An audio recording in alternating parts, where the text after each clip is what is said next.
সেই জঙ্গলে থাকি আমি। লাগছে লাগছে। তবে বল।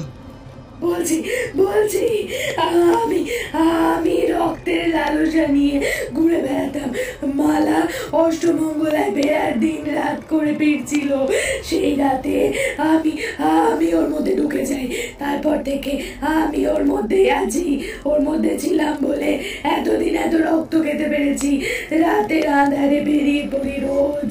ওই বাড়িতে এতগুলো প্রাণীকে আমি আমি শেষ করেছি।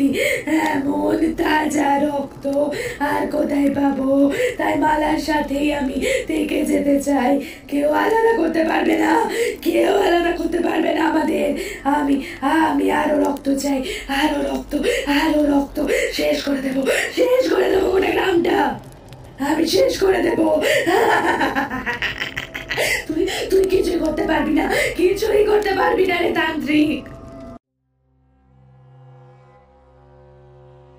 ধূমপান ও মাদক সেবন স্বাস্থ্যের জন্য ক্ষতিকর। রহস্য এবং রোমাঞ্চে ঘেরা ভূতকুঠির চ্যানেলে আপনাদের সকলকে জানাই স্বাগত। আমাদের ভূতকুঠির চ্যানেলে যে সমস্ত গল্প প্রচার করা হয়ে থাকে তার সবগুলোই ভূত, ব্ল্যাক ম্যাজিক, দেবদেবী, ঝাড়ফুঁক, তন্ত্রমন্ত্র এবং অলৌকিক সংক্রান্ত বিষয়কেন্দ্রিক। গল্পের লেখক বা লেখিকা প্লট এবং রোমাঞ্চকর পরিবেশ তৈরি করার জন্যই এই সকল বিষয়গুলি ব্যবহার করে থাকেন। মনে রাখবেন, ভূতকুঠির কোনো রকম কুসংস্কার বা অযৌক্তিক ভীতিকে প্রশ্রয় দেয় না। আমরাও আশা করব আমাদের ভূতকুঠিরের শ্রোতা বন্ধুরাও সংস্কার মুক্ত হয়ে এই সকল বিষয়কে উপেক্ষা করে আমাদের নিবেদিত গল্পগুলিকে কোনো রকম দ্বিধাদ্বন্দ্ব ছাড়াই সাদরে গ্রহণ করবেন। ভূতকুঠির চ্যানেলে আজকের পর্বে আমাদের বিশেষ নিবেদন তারানাথ তান্ত্রিকের ফ্যান ফিকশন থেকে লেখক সমীর সরকারের কলমে তারানাথ তান্ত্রিক ও রক্ত পিশাচিনীর আতঙ্ক। গল্পে তারানাথ তান্ত্রিকের চরিত্রে রয়েছেন বুবাই, বিভূতির চরিত্রে রয়েছেন রৌনক, কিশোরীর চরিত্রে রয়েছেন সুদীপ এবং অন্যান্য চরিত্রে রয়েছেন অয়ন্তিকা, পূজা, ইরফান, রাজ, সুস্মিতা, অর্পিতা, কৌশিক, বাপি, আরুময়, প্রজ্ঞা, অর্ঘ্যদীপ ও প্রত্যুষা। আবহ সৃষ্টিতে 62 FPS স্টুডিও এবং পোস্টার ডিজাইনে চিত্রায়ন। সকলকে জানাই আমাদের ভূতকুঠিরের পক্ষ থেকে অসংখ্য ধন্যবাদ। গল্পটি শুরু করার আগে আপনাদের সকলের কাছে অনুরোধ রইল আজকের গল্পটি শেষ পর্যন্ত শোনার জন্য। আশা করছি আপনাদের ভালো লাগবে। শুরু হচ্ছে আজকের গল্প তারানাথ তান্ত্রিক ও রক্ত পিশাচিনীর আতঙ্ক।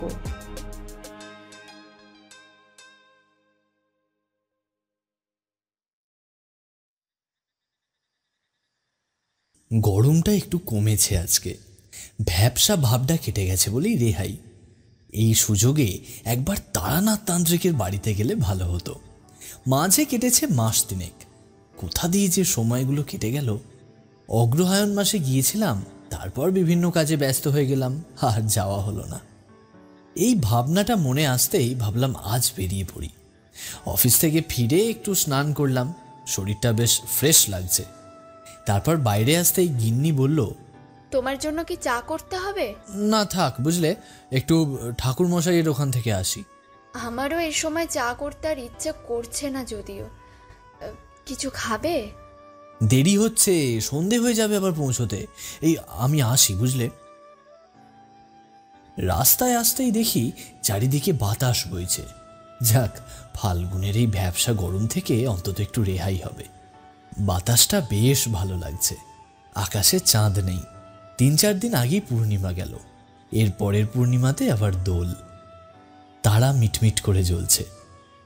যেখানেই স্মরণ করবে আমি তোমার সম্মুখে এসে দেখা দেব। কথাটা শুনেই সামনের দিকে তাকিয়ে অবাক হয়ে গেলাম। হেলো রে আমার লোকনাথ বাবা। কথাটা শুনতেই হেসে ফেলল কিশোরী। তুমি কি অস্বীকার করতে পারবে বিভূতি যে তুমি আমাকে স্মরণ করছিলে না? নাও নাও, চলো এবার। বৃষ্টি হবে নাকি আজ? সেই উত্তর তো ঠাকুরমশাই দিতে পারবেন। আমি কি আর তারানাথ তান্ত্রিক? তার পাশাপাশি হাঁটতে লাগলাম। তুমি আমার মনের কথা শুনে যদি আমার সম্মুখে আসতে পারো, তবে কেন বলতে পারো না আকাশ আজ কাঁদবে কিনা? কাঁদবে নাকি গলা ফুলিয়ে থাকবে সেটা আমার আয়ত্তে নেই। চলো এবার, তোমার থেকে আর খবর নেওয়ার দরকার নেই আমার। মঠ লেনে নেমে যখন সন্দেশ কিনছিলাম তখন আকাশের কোনো না কোনো কোণে আলোর ঝলকানি চোখে পড়েছে। বাতাসের বেগ কিঞ্চিত বেড়েছে। ভালো লাগছে, কিন্তু এমন বাতাসে বাইরে থাকতে কেমন করে। ঘরেই যেন নিজেকে সুরক্ষিত করে রাখতে ভালো লাগে। আজ পাসিং শো পেল না কিশোরী। বাধ্য হয়েই অন্য একটা সিগারেটের প্যাকেট নিয়ে বলল, ঠাকুরমশাইয়ের বুকের ভেতরটা বুঝি আকাশের মতো কাঁদবে? হ্যাঁ, উনি বুঝি তোমার মতো অবুঝ, পাসিং শো না পেলে কান্না জুড়ে দেবেন। দুজনে যখন তারানাথ তান্ত্রিকের বাড়ির সামনের সাইনবোর্ডের সামনে পৌঁছলাম ততক্ষণে অন্ধকার দিয়ে নেমে এসেছে বৃষ্টি। শুকনো ধুলোর ওপর বৃষ্টির ফোঁটা পড়তেই সোঁদা মাটির গন্ধ বেরিয়েছে। তাড়াতাড়ি করে দরজায় ঠকঠক করলাম। দরজা খোলার শব্দ হলো। অন্য প্রান্তে চারি দাঁড়িয়ে।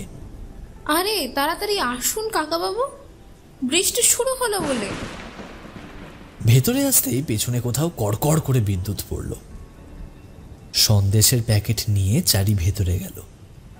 বৈঠকখানায় ঢুকতেই লণ্ঠনের মায়াবী আলোয় ঠাকুর মশাইকে দেখতে পেলাম। মৃদু হেসে বলে উঠলেন,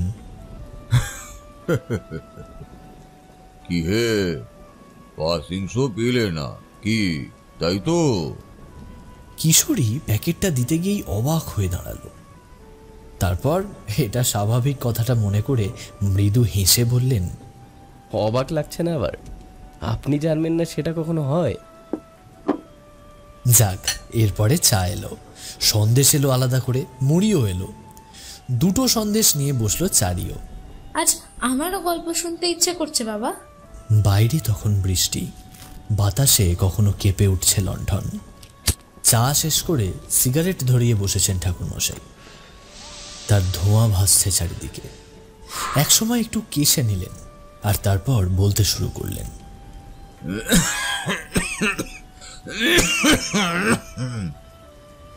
এই ঘটনায় আমায় এতটাই বিভ্রান্ত করে ফেলেছিল যে আমি ভেবেই নিয়েছিলাম জীবনে একটা কাজ আমার দ্বারা সম্পন্ন হলো না। আমি বুঝি হেরে গেলাম। প্রত্যেকবার আমি সমস্যার সমাধান করেছি, কিন্তু এবার যেন আর পেরে উঠছিলাম না। কিশোরী অবাক হয়ে বলল, এমনটাও হয়েছিল? হ্যাঁ, সেই ঘটনাই আজ বলছি। বৃষ্টির বেগ কখনো বাড়ছে আবার কখনো কমছে। আমরা মন দিয়ে তিনটি প্রাণী তার মুখের দিকে চেয়ে আছি। উনি একটু থেমে আবার বলতে শুরু করলেন, বয়স তখন তেমন ছিল না। বিভিন্ন জায়গায় বিভিন্ন রকমের অভিজ্ঞতা হয়ে যাবার শুরু তখন। তার মাঝেই একদিন কেমন যেন মনটা ভেসে বেড়ানোর জন্য ছটফট করে উঠল। তখন বর্ষা, বরাকার নদীর জল টইটুম্বুর। আহা, কি তার রূপ! যখন তখন আকাশ বিদীর্ণ করে বাজ পড়ছে কড়কড় শব্দে। প্রকৃতি ক্ষণকাল পরপর বাতাসের শব্দে নেচে উঠছে। বৃষ্টি ঝমঝম করে পড়ে যেতেই লাগলো। কোথায় যাব সেটা ঠিক করিনি। স্টেশনে পৌঁছে দেখলাম বাঁকুড়া যাওয়ার একটা ট্রেন মাত্র ঢুকেছে। আর দেরি না করে ওটাতেই চড়ে বসলাম। এদিকে বৃষ্টি বাইরে, তার থামার কোনো লক্ষণ নেই। যাক, যখন পৌঁছালাম ওখানে তখন বিকেল গড়িয়ে গিয়েছে। বৃষ্টি শেষ হবার পর হালকা সূর্যের আলো বেরিয়েছে। দু একটা পাখির কিচিরমিচির শব্দ কানে আসছে। জল ভরা মেঘগুলো আকাশে দাঁড়িয়ে আছে গম্ভীর হয়ে। ট্রেনটা চলে গেল। চারিদিকে মুহূর্তের মধ্যেই আবার আঁধার হয়ে এলো। কেমন একটা শিরশিরে বাতাস বইতে শুরু হলো। তাড়াতাড়ি বেরিয়ে এলাম জায়গাটা ছেড়ে। দেখি কোথায় যাওয়া যায়। বারবার তো এইভাবেই বেরিয়েছি। তারপর কোনো না কোনো মাথা গোঁজার ঠাঁই ঠিক পেয়েইছি। একটা পুরনো মন্দির হলেও চলবে, তারপর যা হয় হবেক্ষণ। ভব করে মনটা কিন্তু কখনো কোনো বাধা মানত না। শুধু বেরিয়ে গেলেই হলো। তারপর কোথায় কিভাবে কাটে তা নয় কাটুক। জঙ্গলের মাঝে একটা সরু পথ, কেমন যেন অন্ধকার সর্বত্র, সাথে বাতাস তো আছেই। রাস্তায় কোথাও লেগে আছে জল। আপনি কোথায় যাবেন? পাশে তো কোনো গ্রাম নেই। তাকিয়ে দেখি পেছনে কেউ একটা দাঁড়িয়ে আছে। গলার স্বর শুনে মনে হলো কোনো পুরুষ মানুষের, কেবল আধার বলেই বুঝতে পারছি না।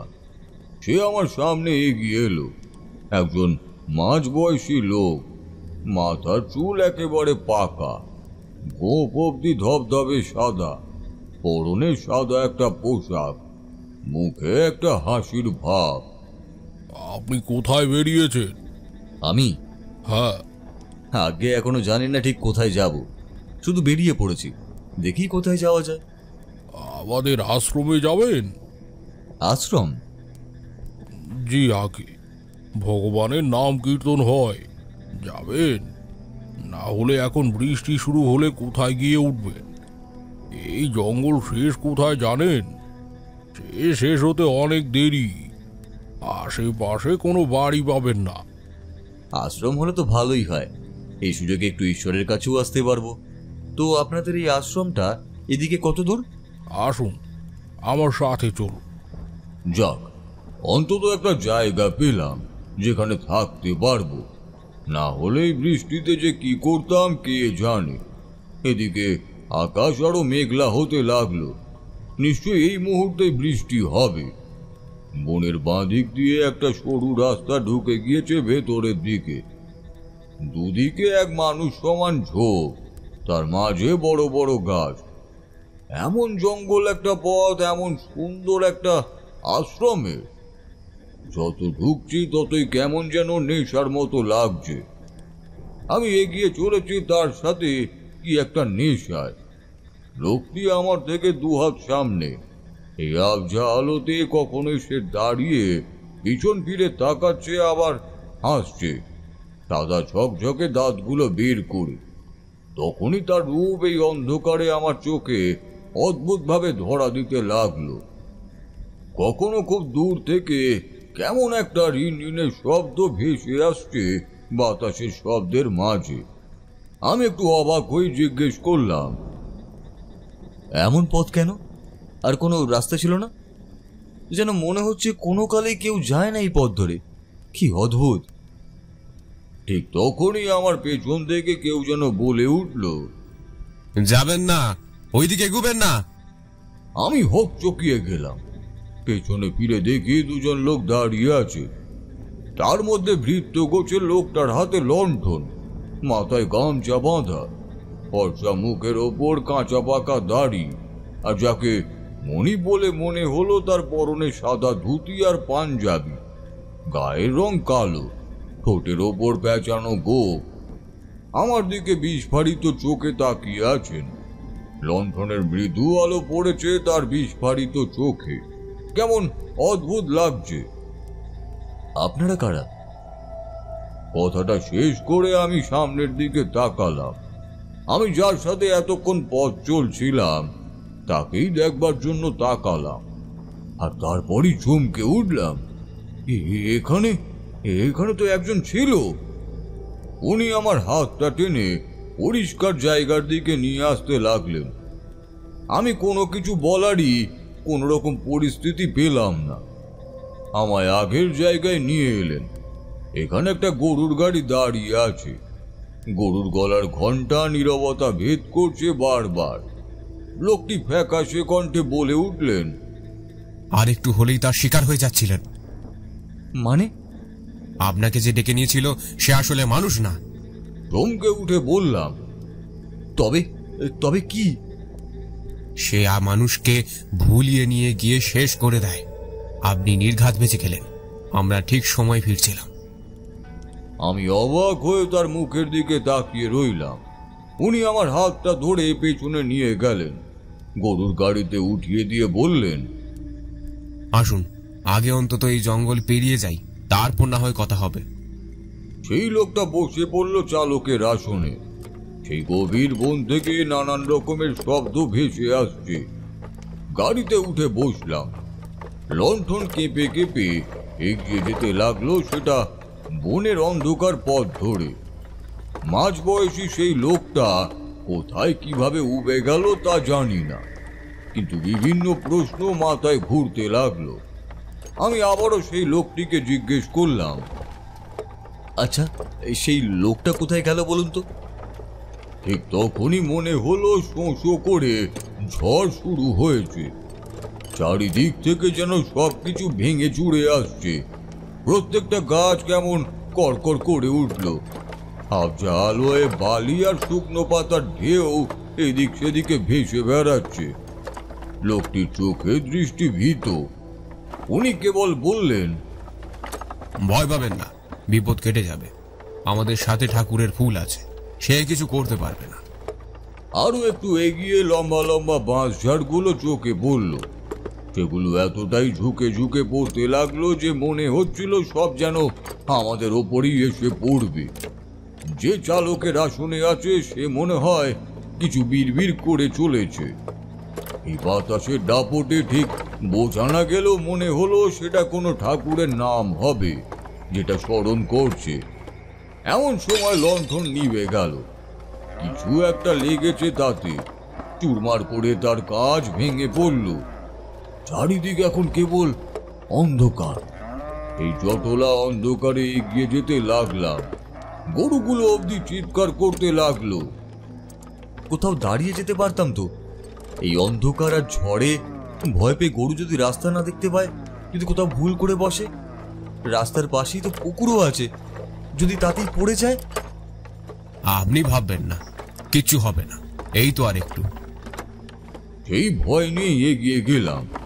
তারপর সত্যি ঝড় থেমে গেল। সেই বনের গণ্ডি পেরিয়ে যেতেই দেখলাম চাঁদের আলো ছড়িয়ে পড়েছে অল্প অল্প। পেছনে ফেলে এসেছি ভয়ঙ্কর সেই বাগান। ওহ, যেন মৃত্যুর মুখ হয়ে আবার ফিরে আসা হলো। রে কার্তিক, লণ্ঠন জ্বালিয়ে দে। লোকটার কথা শুনে আমি অবাক হলাম। লণ্ঠন যে ভেঙে গেল। আমার পাশে বসে থাকা লোকটাকে তেমন দেখা গেল না। খুব আবজাভাবে মনে হলো যেন কেউ বসে আছে এই যা। সে মৃদু হেসে বলল, আরো একটা রাখা আছে। আধারেই উনি বলে উঠলেন একটু পরে, আচ্ছা, আপনি কোথা থেকে এসেছেন আর কোথায় যাবেন? আমি কলকাতা থেকে এসেছি, তারানাথ চক্রবর্তী।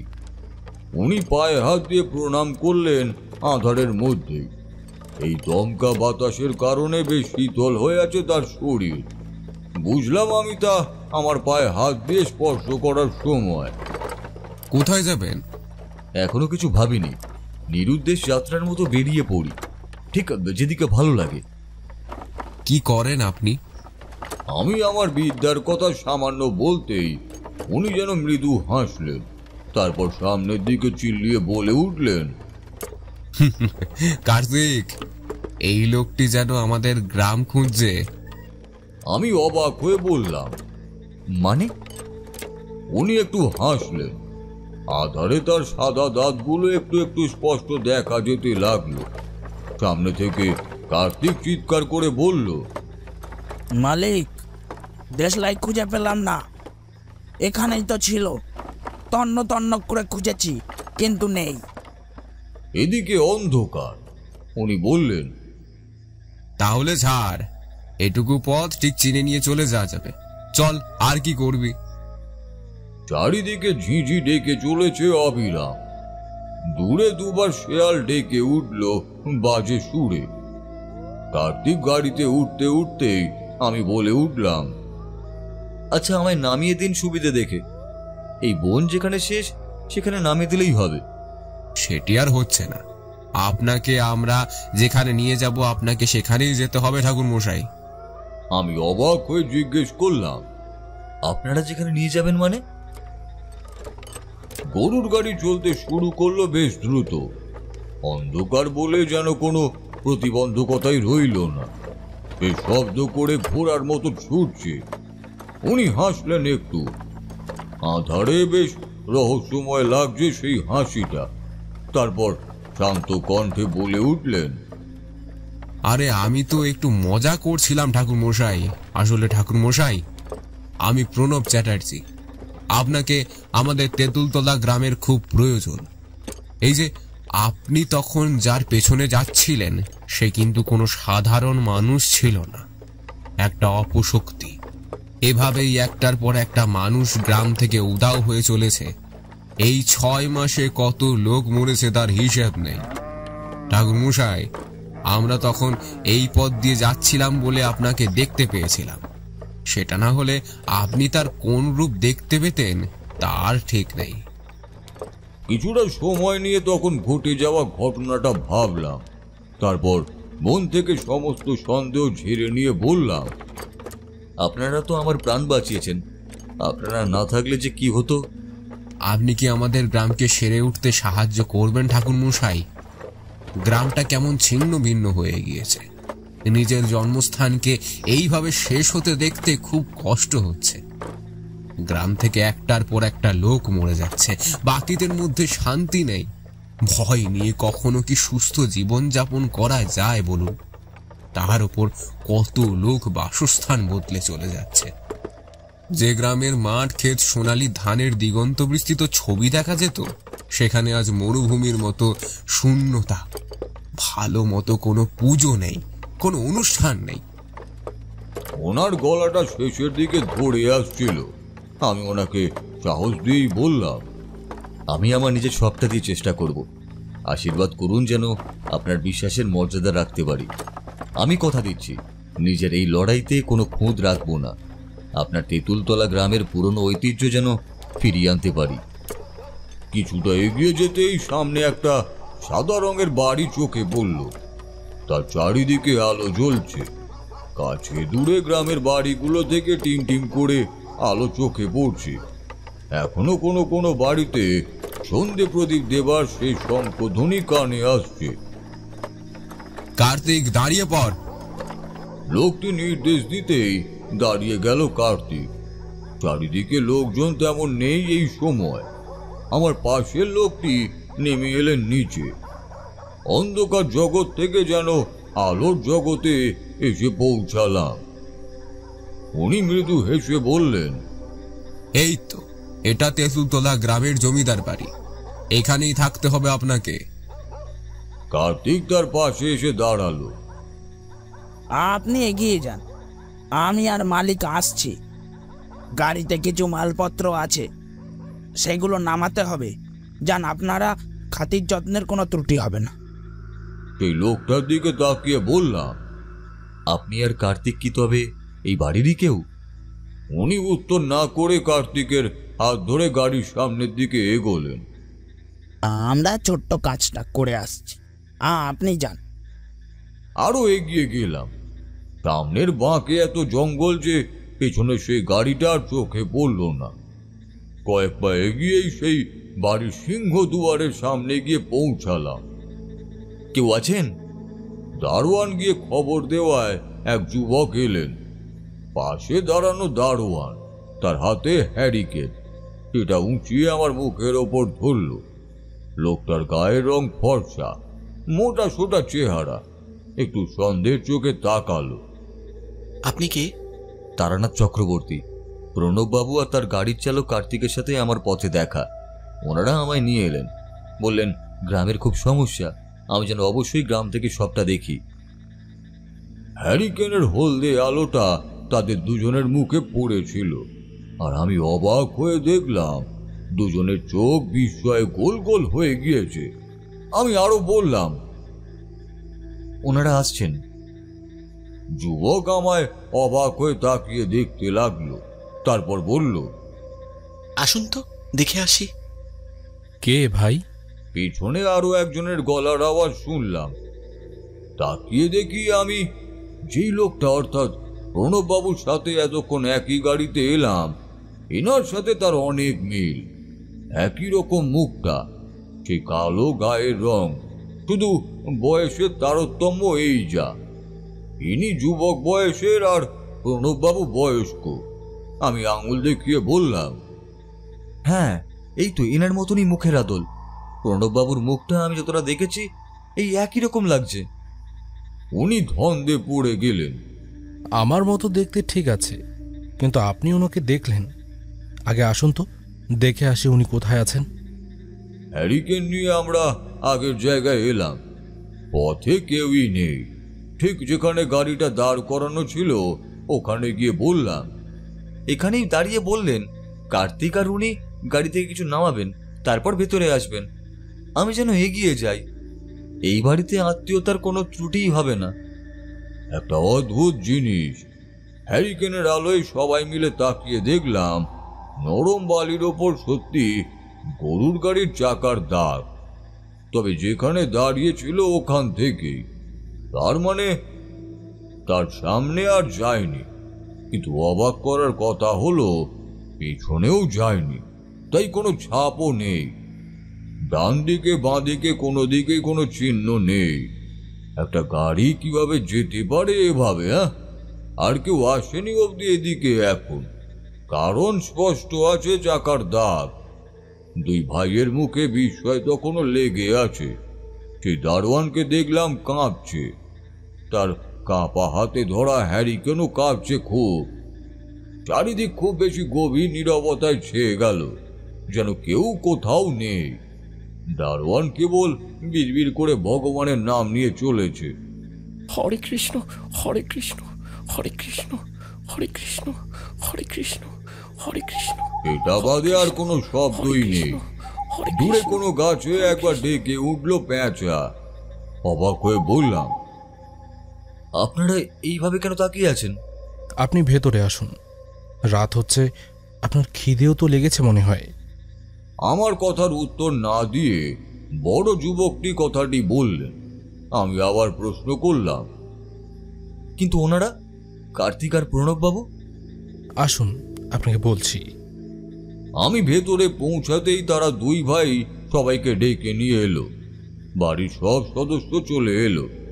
বাড়িতে যিনি গিন্নিমা আপাতত সেই সরলা দেবী বিধবা, আর মনে হলো খুব বেশি দিন হয়নি তার বৈধব্যের।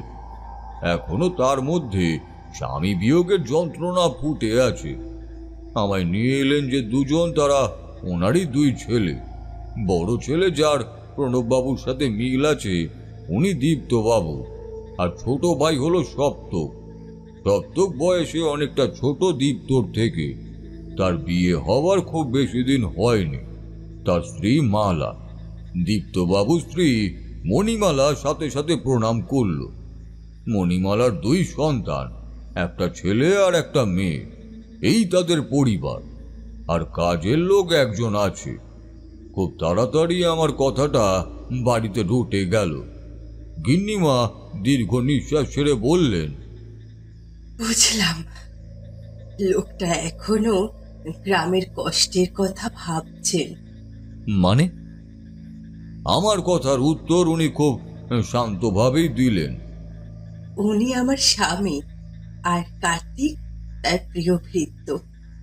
দুজনেই সর্বত্র একসাথে ঘুরে বেরিয়েছেন।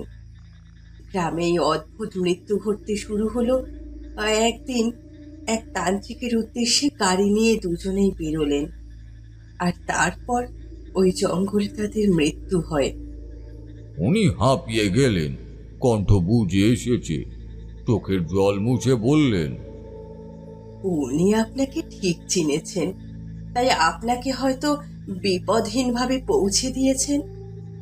শুনে যে কি অদ্ভুত শান্তি লাগছে ঠাকুর মশাই। আপনি আপনি আমাদের ধন্য করে দিলেন। আমি পুরোটা শুনে হতভম্ব হয়ে রইলাম। এতটা অদ্ভুত ঘটনা আমার সাথে ঘটলো, এখনো যেন কিছুতেই মানতে পারছি না সেইটা। আমি ঘরে এসে পোশাক বদলে নিলাম। আচমকা দরজা খুলতেই দেখি দরজার বাইরে কেউ দাঁড়িয়ে ছিল। লণ্ঠন পেছনের দেওয়ালে জ্বলছে বলে তার মুখটা দেখা যাচ্ছে না, কেবল লম্বা চুল আর শাড়ির অঞ্চল প্রান্ত দেখা যাচ্ছে। চমকে উঠতেই একটা মেয়েলি হাসি শুনতে পেলাম। ভয় পেলেন নাকি ঠাকুর মশাই? আমি বাড়ির ছোট বউ, তখন তো আমার সাথে পরিচয় হলো। আলোতে দেখি মালা এসেছে।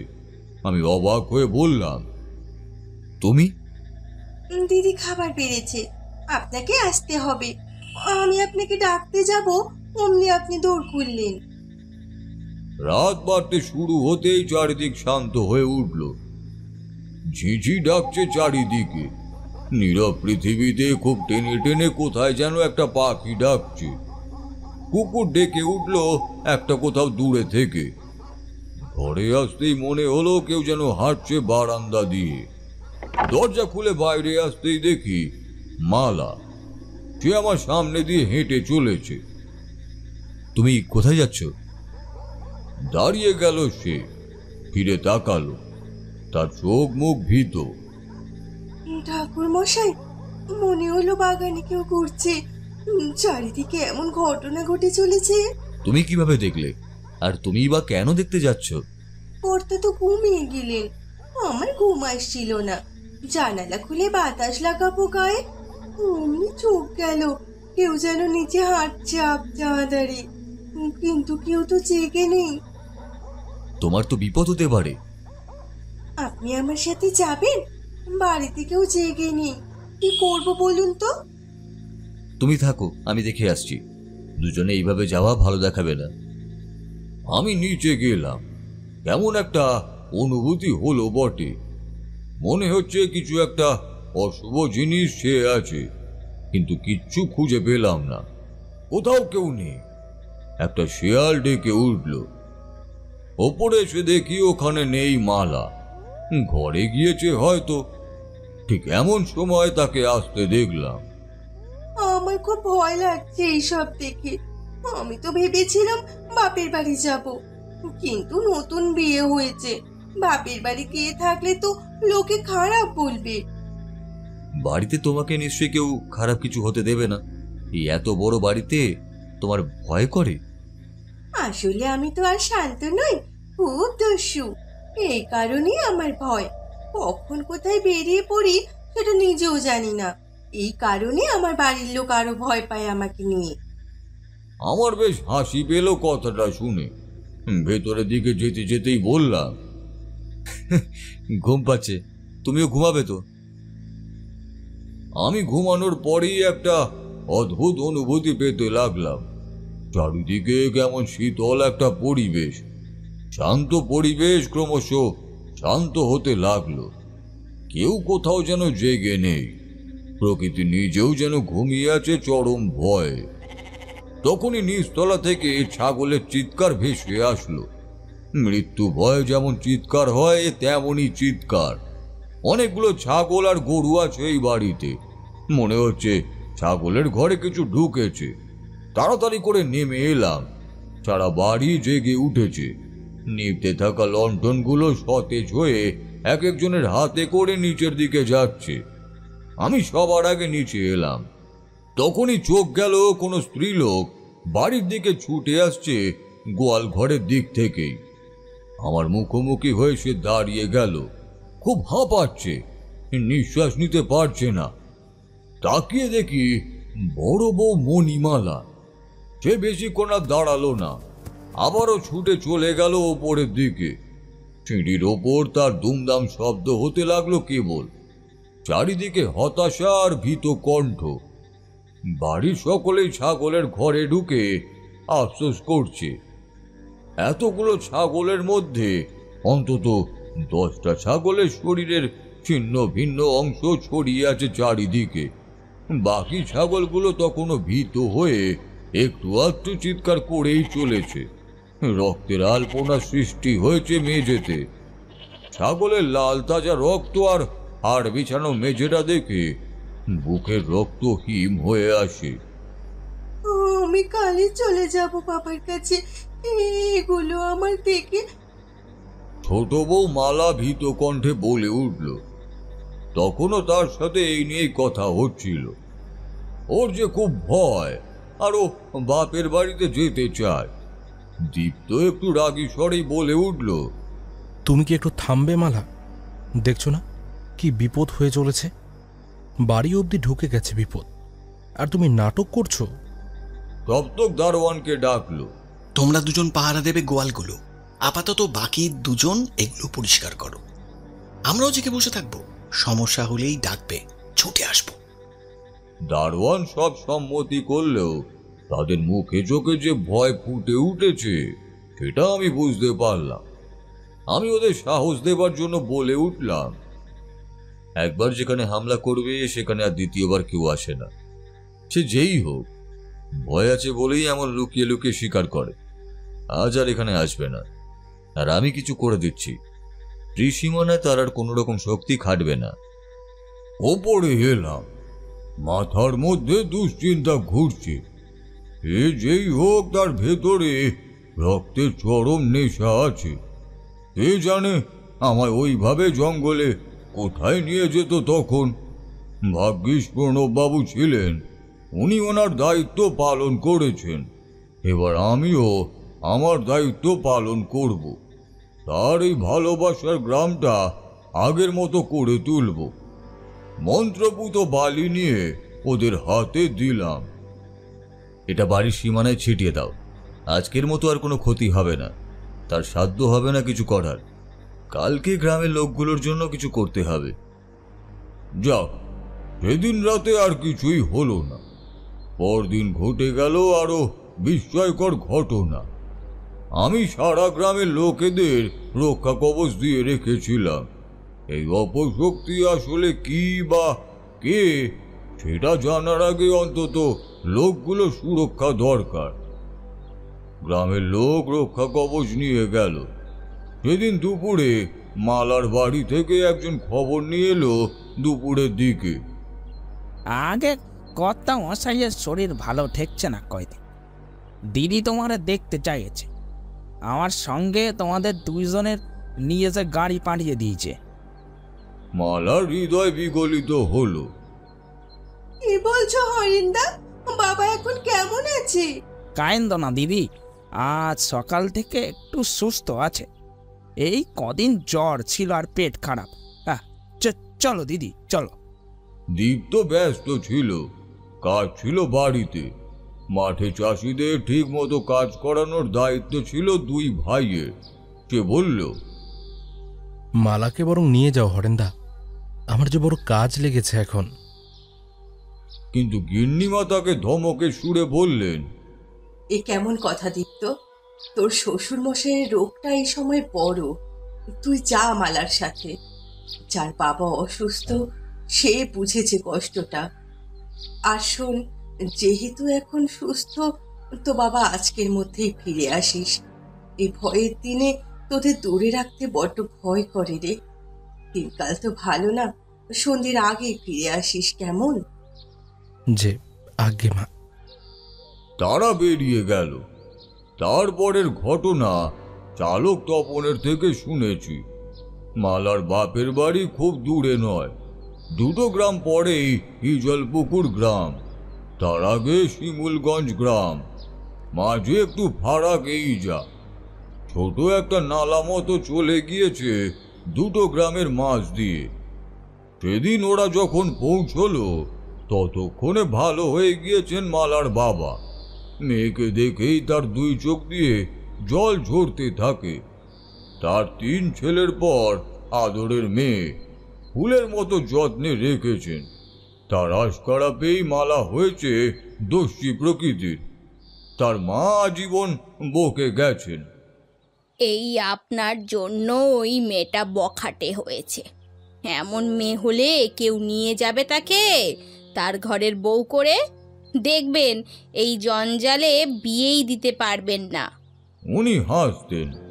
পারবো না মানে? আলবাত পারবো। আসলে মালার যোগ্য স্বামী সবাই হতে পারবে না। ওর মতো সাহসী মেয়েকে পেতে গেলে যোগ্য হতে হবে। মালা জঞ্জাল নয় গো মধু, মালা বিদুষী। ওর মতো মেয়ে সবার কপালে জোটে? মালা তাই হয়েছিল। এবার যখন বাড়ি বাড়ি বসন্ত রোগ ধরা পড়ল, ঔষধি খুঁজে সেগুলো বাড়ি বাড়ি দিয়ে বেরিয়েছে। কারোর কোনো কথা শোনেনি। যারা খেতে পায়নি তাদের খাবার দিয়ে এসেছে। বাড়ির লোকের সন্দেহ দূর করতে কদিন আলাদা ঘরেই ছিল। নিস্তলার ছোট্ট একটা ঘরেই সে ছিল। সংস্পর্শে কদিন তোমরা এসো না। আমি কিন্তু এইসব বন্ধ করব না, বলে দিলাম। লোকজন কেমন মরে যাচ্ছে, এইসব দেখতে থাকাও তো পাপ। দূর গ্রাম থেকে জাগ্রত মা শীতলার মন্দির থেকে চরণামিত্র এনে দিয়েছে সবাইকে। অসুস্থ রোগীরা প্রাণ ভরে আশীর্বাদ দিয়েছে। তুমি অনেক বড় হও মা। হ্যাঁ মা মালা, তোর এত পরোপকার যেন তোর জীবনে আশীর্বাদ হয়ে আসে। বাবা বলতেন, মালা, তুই তো মালা, কোনো একটা ফুল সেই মালার সমতুল্য হতে পারে না, যে নিজেই অনেকগুলো ফুলের সমষ্টি। কে গেঁথেছে এতগুলো ফুল? যে সবার বিপদে ঝাঁপিয়ে পড়ে, ভগবান তাকে পরীক্ষা নেবার জন্য বিপদে ফেলেন, কিন্তু তার কখনো ক্ষতি হতে দেন না। মালা বাবাকে জড়িয়ে ধরে অভিমানী কণ্ঠে বলল, বাবা, আমাকে আগে কেন বলনি? তুই বললেই যে ভেঙে যাবি মা। আমি চাই না আমার মেয়েটা কষ্ট পাক। আরে জামাই, এসো এসো। পথে আসতে কোনো অসুবিধা হয়নি তো? না বাবা, এখন আপনার শরীর কেমন? ভালো, তোমাদের দেখে আরো ভালো লাগছে। বুকের মধ্যে সমস্ত ভার যেন নেমে গেল। বিকেল শেষ হবার পর ওদের গরুর গাড়িতে চড়া হলো। দাদা, মা আর বাবার কাছে চোখের জলে বিদায় নিল মালা। গাড়িতে বসে অনেকক্ষণ নিঃশব্দে ফুঁপিয়ে ফুঁপিয়ে কাঁদতে লাগলো। ওর মাথায় হাত রাখলো দীপ্ত। কেঁদো না, আবার আসবো। নারী মানুষের এই যে সবকিছু ফেলে নতুন ঘরে আসা, সেটাই যেন ভালো করে উপলব্ধি করতে পারছিল দীপ্ত। নারী কত কিছুই না ত্যাগ করে আসে, ফেলে আসে। ছোট থেকে নিজেকে যেভাবে সাজিয়ে থাকে, যে স্বাধীনতা নিয়ে জীবনের দিনগুলো বিচরণ করতে থাকে, শেষ বিদায় বেলায় সেগুলো বাপের বাড়ির গণ্ডিতে ফেলে এসে বলে, তোরা ভালো থাকিস রে। আমি চাইলেও তোদেরকে আমার সাথে আর রাখতে পারবো না। সমাজ যেভাবে আমায় অলক্ষী বলবে। তোরা ভালো থাকিস। আবারও একটা নারী জীবন হলে তোদের সাথে বড় হব, তোদের নিজের সঙ্গী করব। ঠিক আজ নিজের স্ত্রীকে দেখে তাই উপলব্ধি হলো দীপ্তর। বাবার কাছে বিদায় নেওয়া মানে সেই স্বাধীনতার ভালো লাগাগুলোকে যেন বিদায় দেওয়া, তারপর এগিয়ে যাওয়া সামনের দিকে। তাড়াতাড়ি ফেরার জন্য গ্রামের শেষ প্রান্তে জঙ্গল ঘেরা পথ ধরতে বলল দীপ্ত। সন্ধ্যের আগেই ফিরতে হবে, তুমি একটু তাড়াতাড়ি এই পথ ধরেই চলো। মালা ভীত কণ্ঠে বলেছিল, গ্রামের শেষ প্রান্তের এই বন যে ভালো না। আমাদের যাওয়া কি আদৌ ঠিক হবে? সন্ধে হতে দেরি আছে, আপাতত কোনো ভয় নেই। আমাদের কিন্তু তাড়াতাড়ি ফিরতে হবে, আমাদের গ্রামের ভয় তো জানো। তাই ধরল ওরা, কিন্তু সেই বিশাল বনের মাঝে এসে বুঝতে পারলো সন্ধে কেবল নেমেছে ঠিকই, কিন্তু এই বনের গাঢ় অন্ধকার তাকে আরো বেশি অন্ধকার করে তুলেছে। চারিদিকে শিয়ালের ডাক, ঝিঁঝি, আর কখনো কখনো শুকনো পাতার ওপর দিয়ে ছুটে চলা বন্য প্রাণীর চলার শব্দ। সেগুলো মাঝে মধ্যেই চমকে দিচ্ছে ওদের। মালা এসে স্বামীর পাশ ঘেঁষে বসে। ঠিক অর্ধেক যাবার পরই দীপ্ত খেয়াল করলো মালা কিছু একটা মনোযোগ দিয়ে ভাবছে। এই মালা। বন তখন আধার। একটা হ্যারিকেন সামনের চালকের কাছে, আরেকটা এখানে ওদের সামনে। চারিদিকে ঝিঁঝি আরো গাঢ়ভাবে ডেকে চলেছে। চাঁদের সামান্য আলো গাছের ফাঁক ফোকর দিয়ে পড়েছে সরু মেঠো পথে। জোনাকি ঝলছে ঝোপের ভেতরে বাইরে। কেমন একটা রিনরিন শব্দ গোটা বাগান জুড়ে। মালার গায়ে হাত দিয়ে ডাকলেও ও তেমন উত্তর করল না। কেমন ভাবুক হয়ে তাকিয়েই আছে অন্ধকারের দিকে। মালা, এই কি ভাবছো তুমি এইভাবে? মালা, এই মালা। ঠিক সেই সময় একটা ঝিনঝিন শব্দ। হ্যারিকেনটা দপ দপ করে নিভে গেল। কোথা থেকে এলো পাতারি বাতাস এসে ঝাপটা দিতে লাগলো। গরুগুলো চিৎকার করতে শুরু করলো। চালক কিছু একটা আন্দাজ করে আরো জোরে চালাতে শুরু করলো। চল, আরো জোরে চল। সে এই কথাটা শেষ করতে না করতেই দীপ্ত টের পেল তার কাছেই কোনো একটা ফ্যাকাশে কণ্ঠ বেজে উঠল। চল, আরো আরো জোরে চল চল। দীপ্তর গলা কেঁপে উঠল। মালা, তুমি কোথায়? ব্যাস, দড়াম করে শব্দ। একটু পর ধাতস্থ হতে দীপ্ত টের পেল এমন ভাবে ছুটতে গিয়ে গরু খাদে পড়ে গেছে। গাড়িটা ছিটকে গেছে দূরে। গরুগুলো জোরে জোরে চিৎকার করছে। চালক গরুগুলোকে কোনো মতে সরিয়ে এনে দীপ্তর কাছে ছুটে আসে। দাদাবাবু, বৌদিমণি, কোথায় তোমরা? তার হ্যারিকেন নেই যে আলো দিয়ে দেখবে। খাদে পড়ার সময় সেটা খুলে ভেঙে পড়েছে। ছুটে গেল গাড়ির কাছে। চাঁদের আবজা আলোয় তাও অনেক কিছুই আবজা ভাবে দেখা যায়। আর সেও কিছু অদ্ভুত দৃশ্য দেখে থমকে গেল। তার পা কিছুতেই আর চলছে না। মুখ দিয়ে আর তো চিৎকার ভেসে উঠল, দাদা বাবু। বরুণ সে দেখলো কোনো একটা কালো ছায়া চড়ে বসেছে দীপ্তর বুকে। আর সে চেপে যাওয়া গলা দিয়ে অনেক কষ্টে কেবল উয়া করে শব্দ করে চলেছে। সেদিকে এগিয়ে যেতেই মনে হলো কোনো একটা বিকট গন্ধ। পচা গলা মাংসের মতো গন্ধ আসছে সেই কালো ছায়ার শরীর থেকে। আর তারই হাত চালক বরুণের গলা চেপে দূরে ছিটকে ফেলে দিল। সে কি করবে বুঝতে পারলো না, চিৎকার করলো, বৌদিমণি, তুমি কোথায়? দেখো দাদাবাবু কি বিপদে পড়েছেন। তার মাথায় তখনই একটা ব্যাপার খেলে গেল। সে তার বাড়ির জন্য আমার থেকে রক্ষা কবচ নিয়েছিল। সেটা সে তার থলির মধ্যেই রেখেছিল। সেই কবচ সে বাড়ি নিয়ে যাবে বলে রেখে দিয়েছিল। সেটা ভাগ্যক্রমে গাড়িতেই আছে। সে তাড়াতাড়ি সেদিকে গেল। সেটা হাতে নিয়ে 3 বার বলে উঠল, জয় শিব শম্ভু, জয় শিব শম্ভু, জয় শিব শম্ভু। অবস্থাপন করা হয়নি বলেই এতক্ষণ সেটা সাধারণভাবেই ছিল।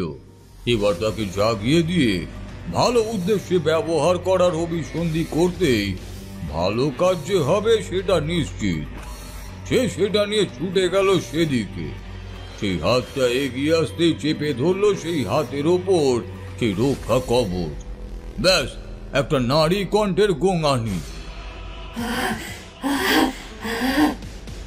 সারা বনকে তোলপাড় করে দিল সেই চিৎকার।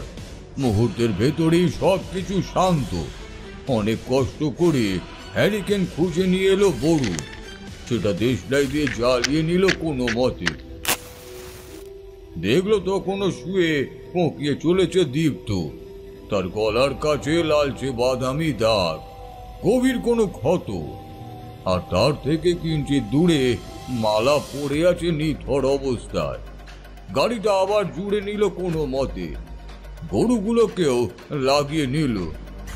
চলো বাবা, বিপদ থেকে রক্ষা করো। তারপর মালার দীপ্তকে তুলে নিল কোনো মতে।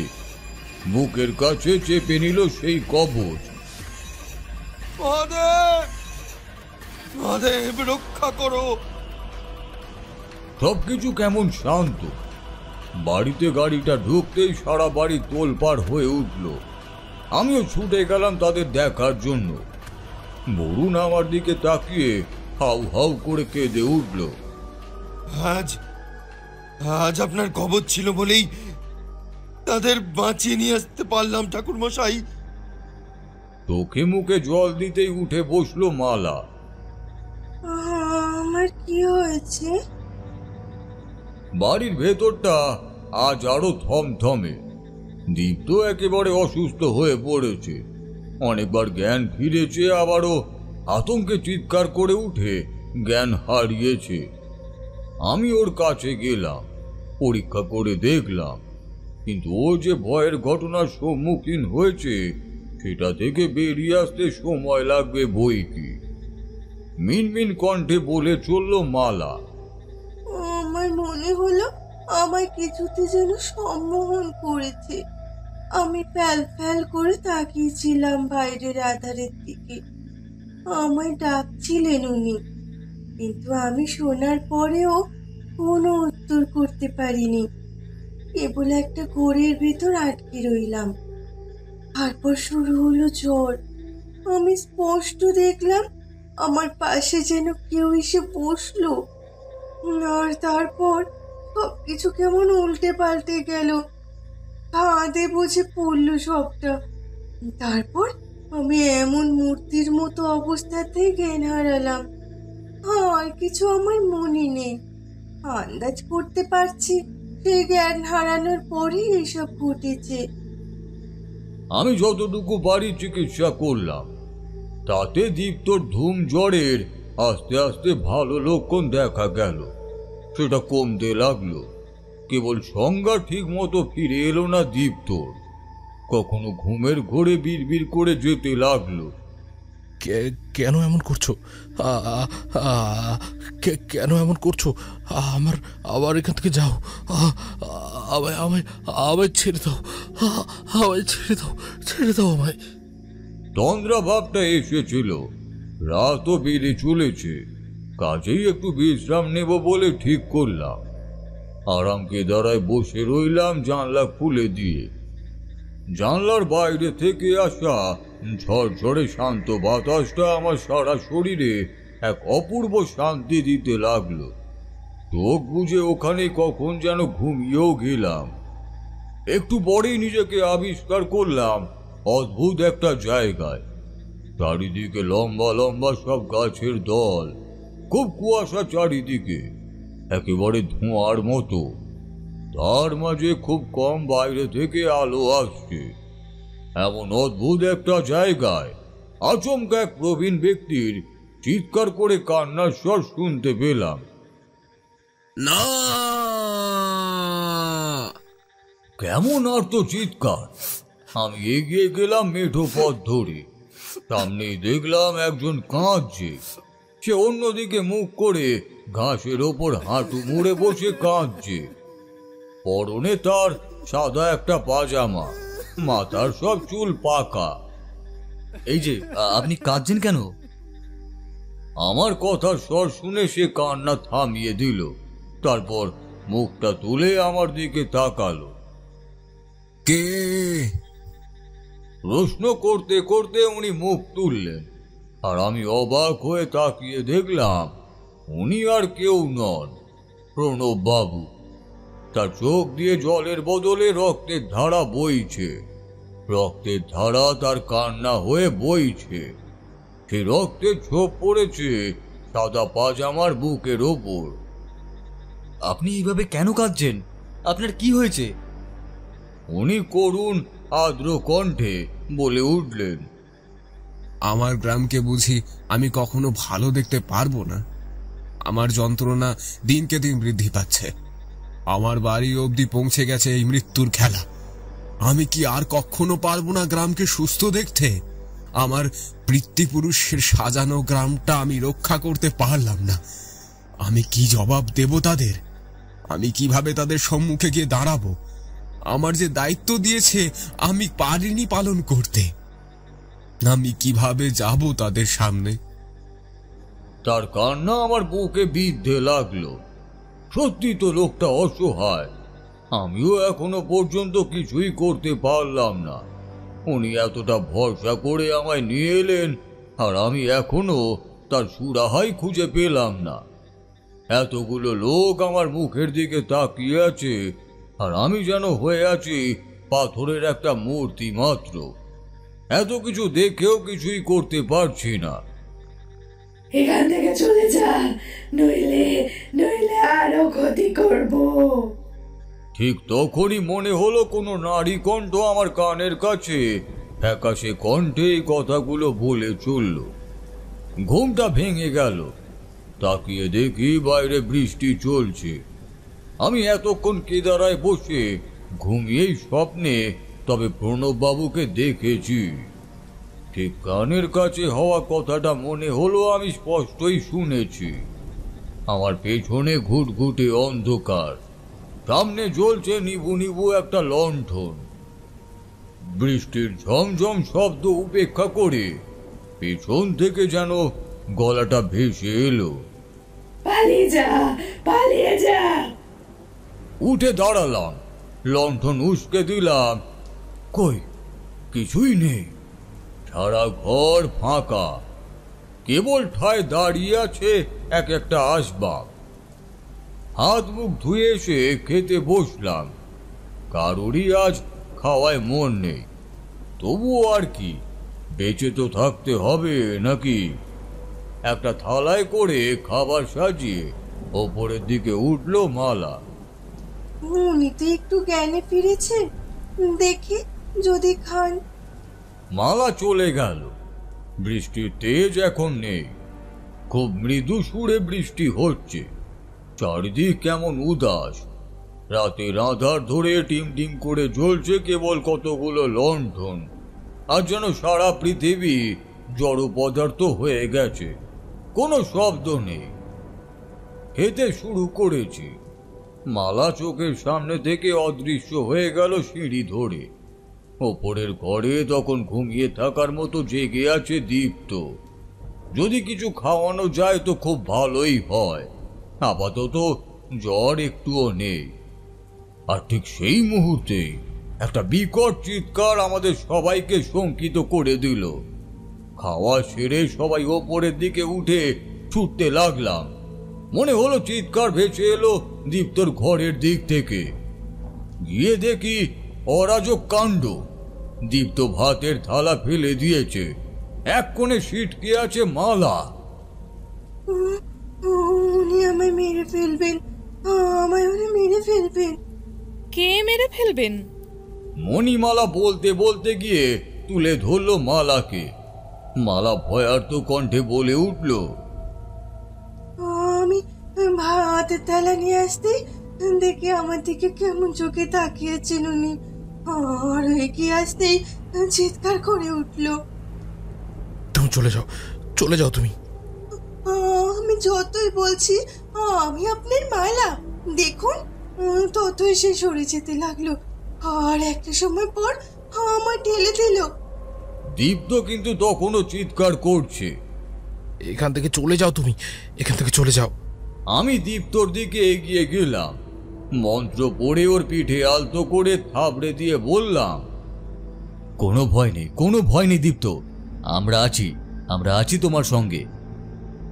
তারপর ইশারা করে মালাকে চলে যেতে বললাম। ও নিঃশব্দে বেরিয়ে গেল।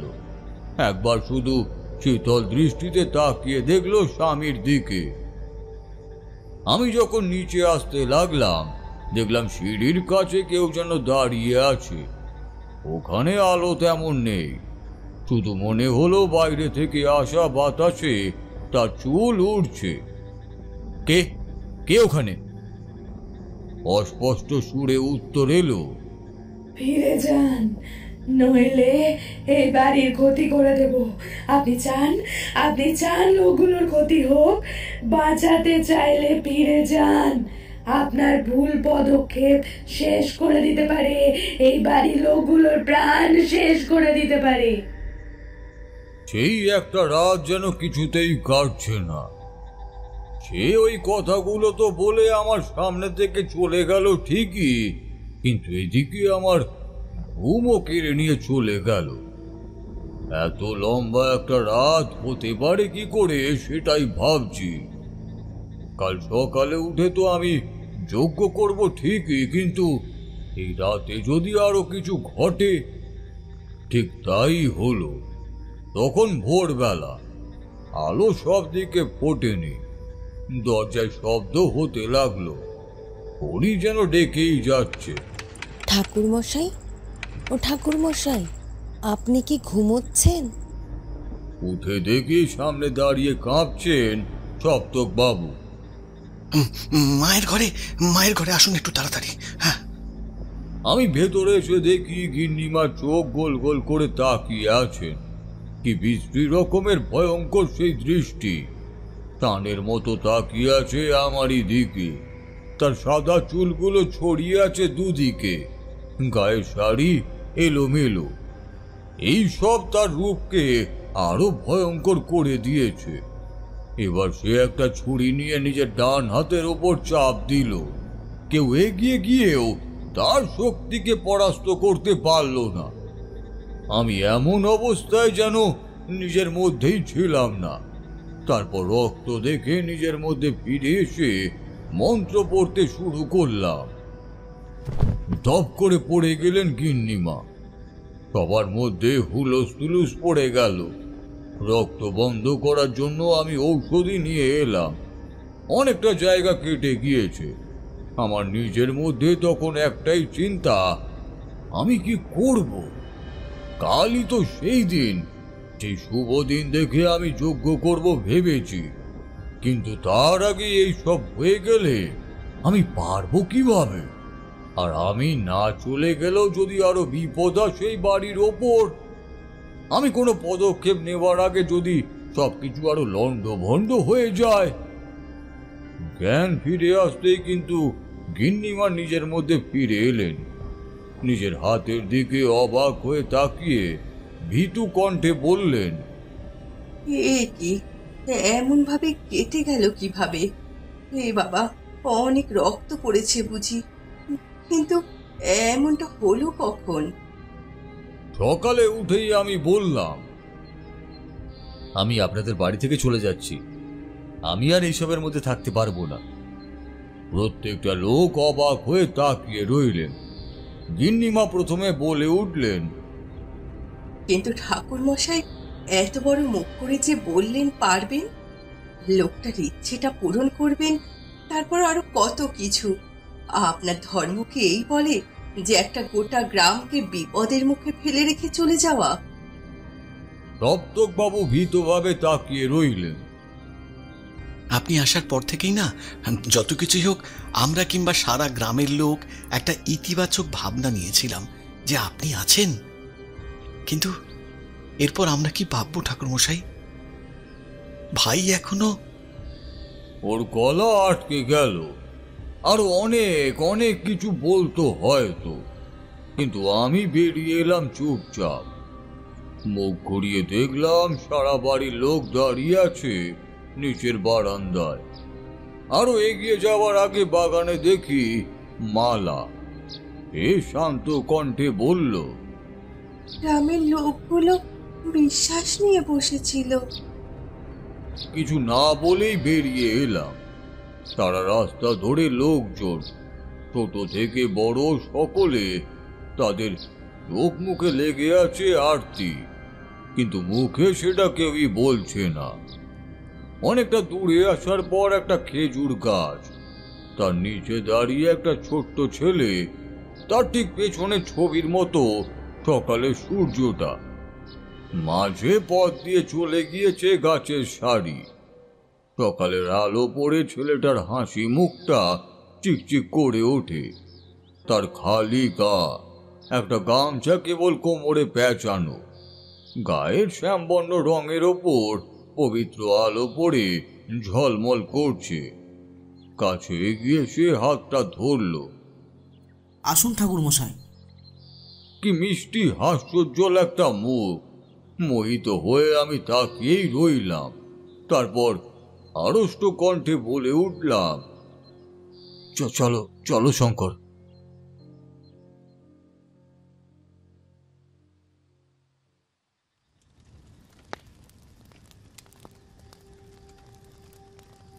রাত তখন অর্ধেক হবে।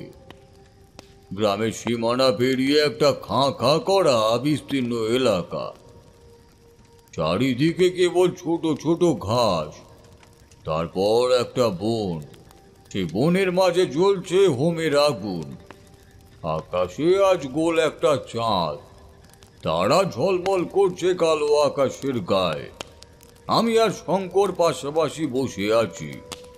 সকালে যখন হাঁটতে বেরিয়ে আমি এইসব কল্পনা করছিলাম, ঠিক তখনই ওই খেজুর গাছটার নিচে ছেলেটাকে দাঁড়িয়ে থাকতে দেখি আমি। আমায় দেখে জিজ্ঞেস করেছিল, আপনি কি চিন্তিত? হ্যাঁ। বলবেন কি হয়েছে? কেন যেন ওর কাছে আমার বলতে ইচ্ছা করলো। বলতেই সে হেসে বলল, আমি আছি আপনার সাথে।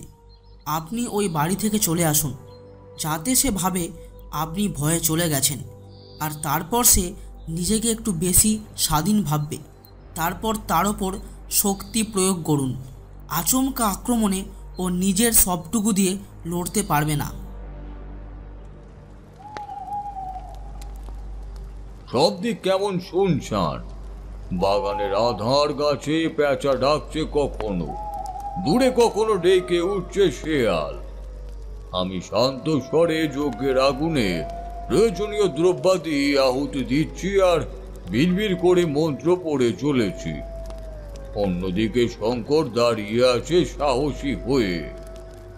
এতটা সাহসী একটা ছোট্ট বছর 12 ছেলে হতে পারে কি করে, সেটা ওকে না দেখলে বুঝতে পারতাম না।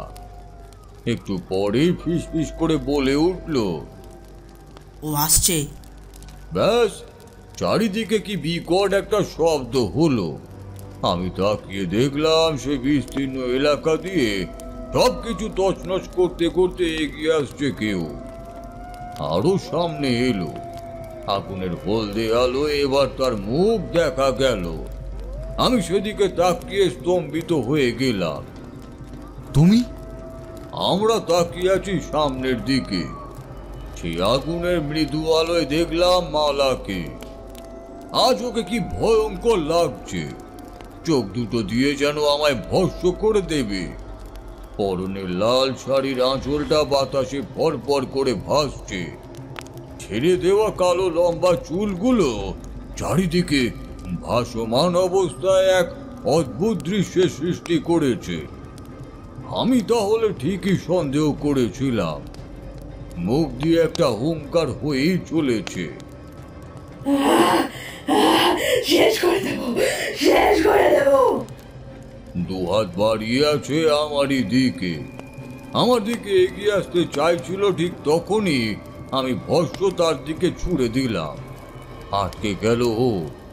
শঙ্করের কাছে আমার দেওয়া বালি ছিল, ও ওটা দিয়ে গন্ডি করে দিল। ব্যাস, তাতেই ও আটকে গেল। চিৎকার করতে লাগলো, শেষ করে দেব, শেষ করে দেব। ঠিক তখনই তার পেছনে এসে পৌঁছালো তার বাড়ির সকলে। সপ্তক বাবু, তার স্ত্রী, গিন্নিমা, একটু একটু সুস্থ হওয়া দীপ্ত আর গ্রামের অনেকেই।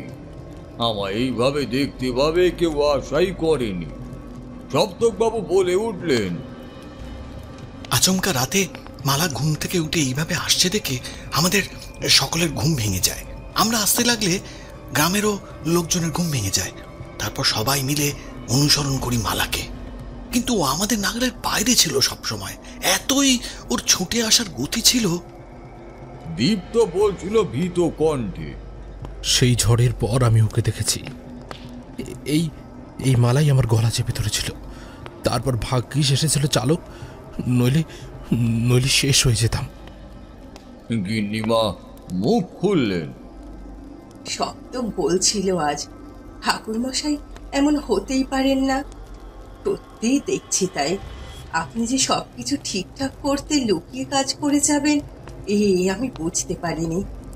আমাদের মাফ করবেন, আপনাকে কত কিছু বলেছি। শঙ্কর বলে উঠল, উনি আপনাদের ভালোর জন্য এসেছেন। উনি আছেন দেখলে আপনাদের বাড়ির ক্ষতি হতো আরো। সপ্তক বাবু আদ্র কণ্ঠে বললেন, আমাদের মাফ করবেন। আমি মৃদু হাসলাম। আগেই সমস্যার সমাধান করি। রাত তখন আরো গভীর। এতগুলো লোক অবাক হয়ে তাকিয়ে আছে মালার দিকে। ও প্রবল আক্রোশে সেই গণ্ডি ভেদ করতে চেষ্টা করে চলেছে।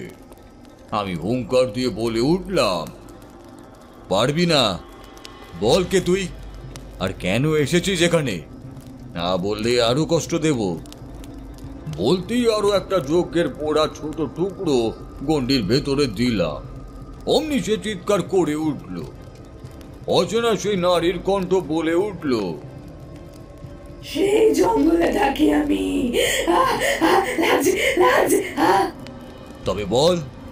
বলছি বলছি আমি আমি রক্তের লালসা নিয়ে ঘুরে বেড়াতাম। মালা অষ্টমঙ্গলায় বেড়ার দিন রাত করে ফিরছিল। সেই রাতে আমি আমি ওর মধ্যে ঢুকে যাই। তারপর থেকে আমি ওর মধ্যেই আছি। ওর মধ্যে ছিলাম বলে এতদিন এত রক্ত খেতে পেরেছি। রাতের আঁধারে বেরিয়ে পড়ি রোজ। ওই বাড়িতে এতগুলো প্রাণীকে আমি আমি শেষ করেছি। এমন তাজা রক্ত আর কোথায় পাবো? তাই মালার সাথেই আমি থেকে যেতে চাই। কেউ আলাদা করতে পারবে না, কেউ আলাদা করতে পারবে না আমাদের।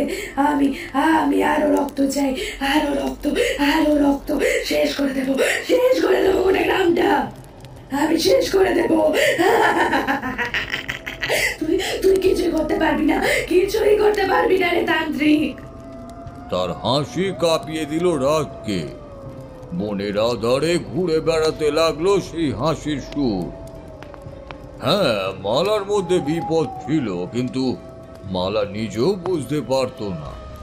একটু আধটু খেয়াল হলেও ও বুঝতে পারছিল না যে ওর সাথে কি হচ্ছে। আজ ফেরার সময় ওর চোখের দৃষ্টি যেন সেই কথাই বলছিল যে ও রক্ষে চায়। আমার ওকে অনেকবারই সন্দেহ হয়েছিল। একবার মাঝরাতে ওর আসার সময় মাংসের বিকট গন্ধ পেয়েছিলাম। একবার মাঝরাতে বেরিয়ে যেতে দেখেছি আঁধার ধরে। সে চেষ্টা করলো নিজেকে মুক্ত করার। আমি তার আগেই আমার শেষ প্রক্রিয়া শুরু করলাম। মন্ত্র পড়ে যজ্ঞের মাঝে থেকে এক মুঠো ভস্ম ছিটিয়ে দিলাম। সংকট ধরে রইল সেই তামার পাত্র। একটা চিৎকার চারিদিক কাঁপিয়ে দিল আবার। জঙ্গলের পাখিরা কিচকিচ করে উড়ে পালালো ভয়। কালো একটা আবছায়া এসে ঢুকে গেল সেই তামার পাত্রে।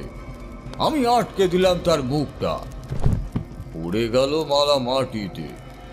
আমি সপ্তকের হাতে সেটা দিয়ে বললাম, আজ রাতে এটাকে সমাধিস্থ করতে হবে, কিন্তু খুব সাবধান।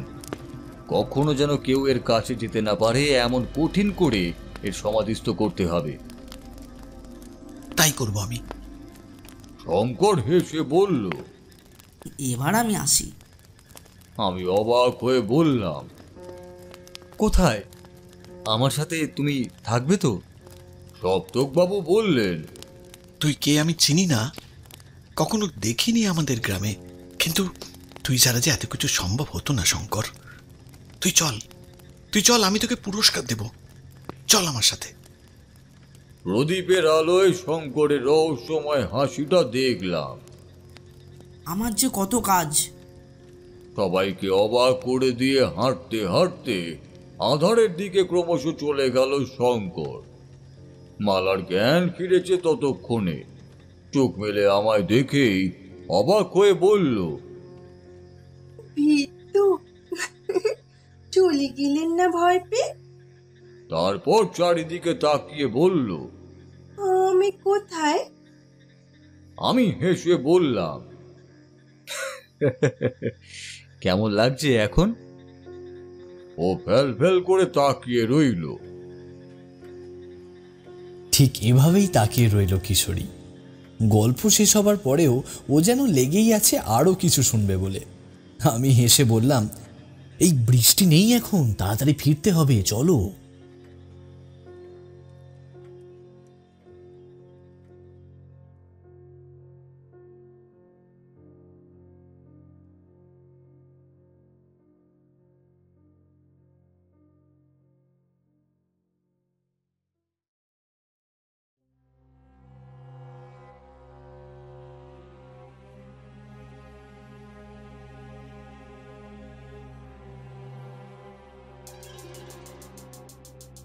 এতক্ষণ আপনারা শুনছিলেন লেখক সমীর সরকারের কলমে তারানাথ তান্ত্রিক ও রক্ত পিশাচিনীর আতঙ্ক।